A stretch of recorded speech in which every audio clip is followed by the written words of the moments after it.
अस्सलाम वालेकुम friends, welcome back to my channel Laiba health tips. Friends, आज मैं आप लोगों के साथ गुलाबी और गोरी रंगत के लिए डॉक्टर काशिफ का आजमूदा टोटका शेयर करने जा रही हूँ। फ्रेंड्स, गोरी और निकरी रंगत हर इंसान चाहता है। आज मैं आपको बहुत ही अच्छा फेस पैक बनाने के बारे में बताऊंगी, जिसके इस्तेमाल से 15 मिनट में ही आपके चेहरे पर कुदरती निखार आएगा। तो चलिए शुरू करते हैं, पर इसके पहले प्लीज़ मेरे चैनल को सब्सक्राइब कर लीजिए और बेल आइकन को दबाइए एवरी लेटेस्ट ब्यूटी अपडेट को सबसे पहले पाने के लिए।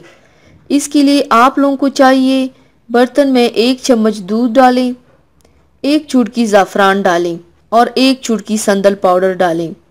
अब इन तीनों को अच्छी तरह से मिक्स कर लें। मिक्स करने के बाद इसे चेहरे पर रुई की मदद से लगाएं। 15 मिनट के लिए छोड़ दें। 15 मिनट के बाद चेहरा धो लें। 1 हफ्ते में ही आपकी रंगत गोरी और गुलाबी हो जाएगी इंशाल्लाह।